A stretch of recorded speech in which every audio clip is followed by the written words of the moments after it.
Good afternoon, I'm Cadet Crowe here with Cadet Fleeher. We're going to talk about a raid today. Characteristics of a raid. Okay, a raid is an offensive operation conducted at the platoon level. It's very similar to an ambush, but it does have some major differences. Okay, speed and surprise is going to be to your advantage and votes on the objective. Okay, key difference between this and say movement to contact or an assault is there is a plan of withdrawal always. Right here we're going to talk about setting up an ORP. Okay, the standard or the SOP that we use here at UConn. We've got one squad down the middle, one squad to the left, one squad to the right, weapons team at the 12, weapons team at the 6. Okay, so starting off, we're going to go on a leader's recon, right? Because we want to see what is on the objective here. Okay, what we're working with. At this point, you should have done a map recon, right? You should have already gotten some kind of grids, known what to expect. Okay, you're going to confirm your plan, okay, by going on leader's recon. So, leader's recon is going to leave from the 6 o'clock with all the members we've just stated. They're going to leave the GOT with the PSG. Okay. They're going to come out here. They're going to make their way out. Again, this is shortened up. You're going to identify on a map how far the distance is going to be to a release point. Okay. What I'd recommend here, out of sight and sound. Okay. That's what I'd recommend because you're going to have people coming through this point periodically in a security halt format, and you do not want them to be seen by the enemy on the objective. Okay. So you guys get here, all right? You stop. You conduct seals. Okay, make sure that everything looks good. Nothing surprising, all right? From there, you're going to set up an SNO position, security and observation position, okay? These people are going to be able to see the objective that you're going to assault, okay? This is going to include the security squad leader, solid gunner, and a grenadier, okay? When the PL goes and sets up the SNO position with these 3 people, he's obviously going to take all 3 of them out of the release point here, okay? Anybody who stays back in the release point, he's going to give a GOT to, okay? So he goes out and places them. Security squad leader does have a radio, okay? Confirm it, right? Make sure everything still works. He leaves, gives a GOT, okay? Goes back to the release point. Okay, so now he's back here. Okay, he's like, okay, what do I got to do next? Next part here is left and right security, okay? You can see here in this drawing, we've got a pretty clearly identified left side, clearly identified right side, okay? So that should just be 2 members from the security squad, right? That's why we bring everybody out, okay? So again, PL comes through, the SNO position is in place as his left side security.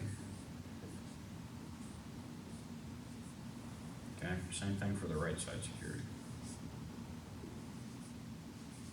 This is done tactically, right? We don't walk across this road, obviously. We're going to be working through and around the SNO position, okay? We don't want to make any movements in here that we don't have to make, that we're going to be seen, okay? Left side security has a radio, right side security has a radio. Okay, I'm going to draw this arrow down here, okay? Again, make sure your comms work, all that good stuff. It's key here, okay? The PL doesn't necessarily have to go out to the left side security position and right side security position. Depending on the time available, you certainly can do that, right? But the same thing could be accomplished with a map. If you said, hey, left side security, got these 2 guys, we're going to go right here. Okay, and this is what I want you to be able to observe and confirm that from whatever position you're in, right? For this purposes, we're going to talk about the PL actually placing them. So they've placed them. He has placed these 2 elements. He's confirmed with them what they can see, sectors of fire, what to expect, to be able to radio to him if something changes, okay? So PL and RTO come all the way back here to the release point, okay? And again, GOT was throughout, right? GOT was throughout with each element. So he's back at the release point. He's like, okay, what do I got to do next? Right now we have to identify a theoretical support by fire position. Okay, let me draw it out here. Let me get my marker here.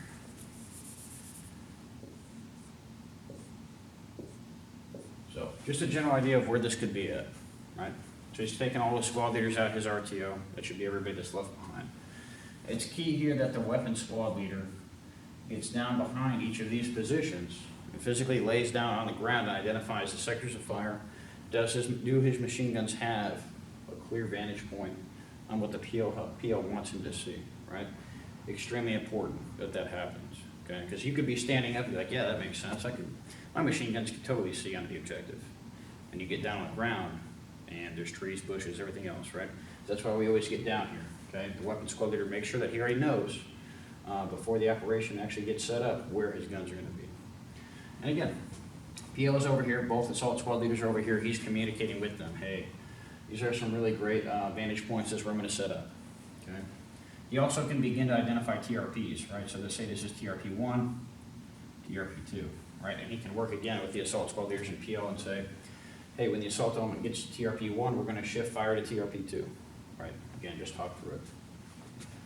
So again, PL, all the squad leaders, RTO pick back up, come back through the S&O point, all the way back down here, and we start talking about, hey,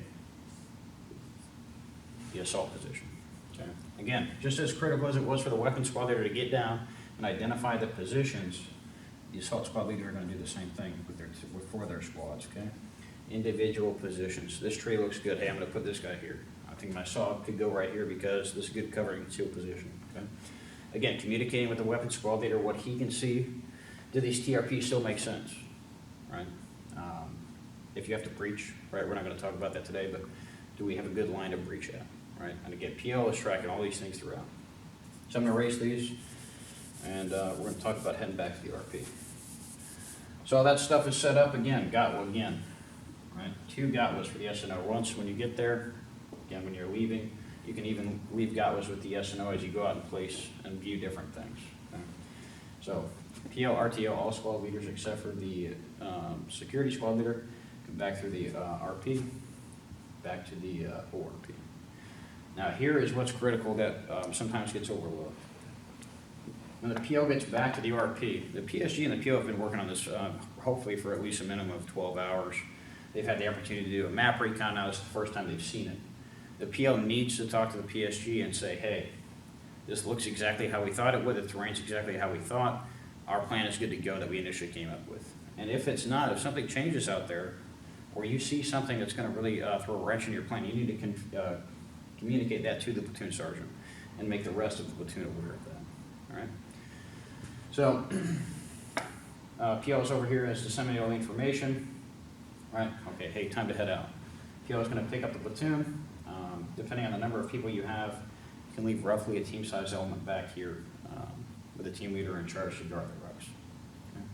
So PL brings everybody back up to the RP. Okay. They seals again, right?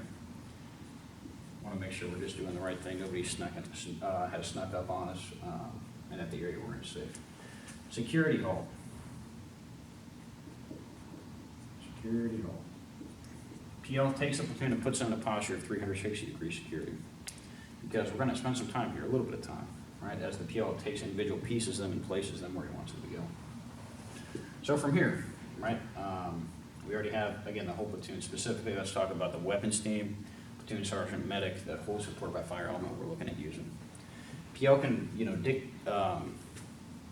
delegate to the platoon sergeant, hey, this is where, and the weapons squad leader's tracking already where everything is going to go on the support by fire.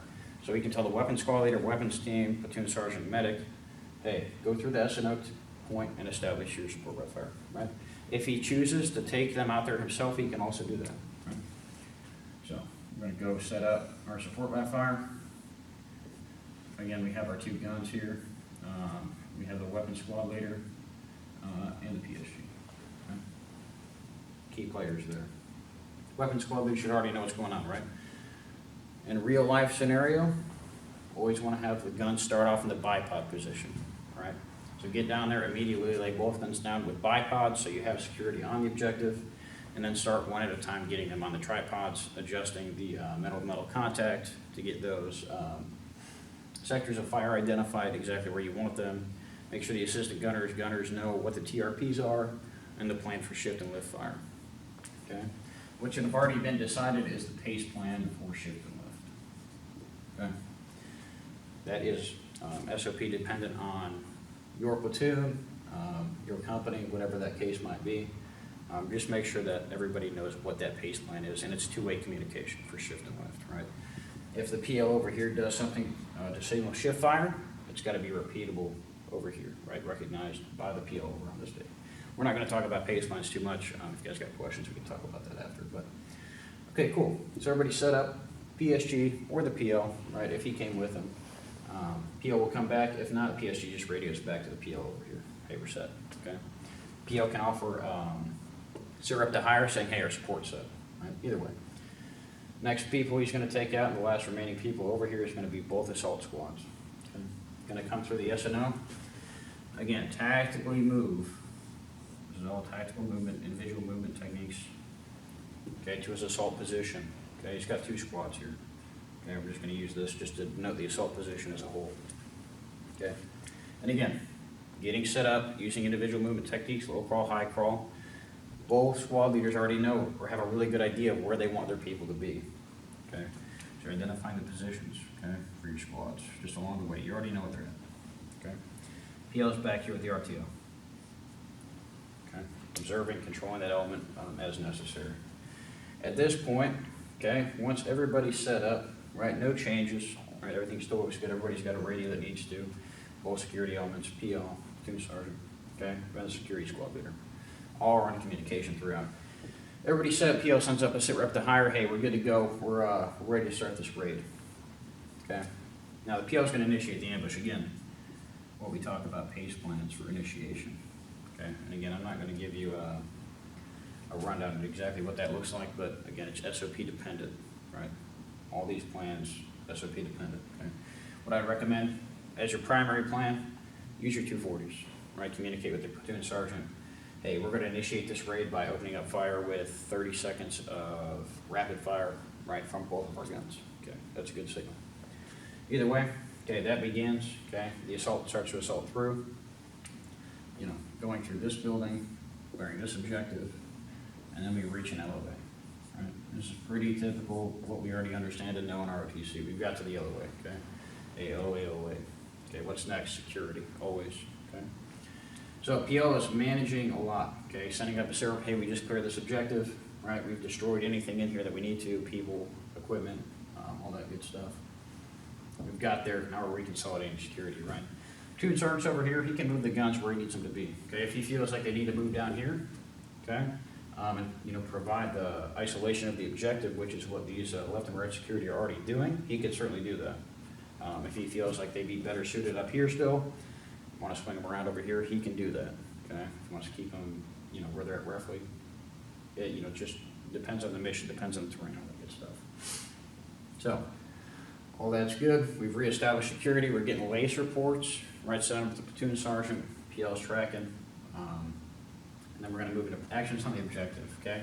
First thing we're gonna do is EPW. And what I mean by EPW is we're gonna make sure that everybody's dead here first. We're not just gonna walk in there and start pulling people up, right? Oh, hey, this guy looks dead. No. Go over there, apply pressure to certain points of the body, right? There's many techniques you can confirm that everybody's dead, okay? Confirm that first. Once that's confirmed, okay, then we can actually start searching these people for intelligence, information, consolidating their weapons, equipment, anything like that. Okay. After that, we're going to move into aid and litter. Again, no real new changes to this. Okay, if there's any casualties, friendly or enemy, we're going to address those.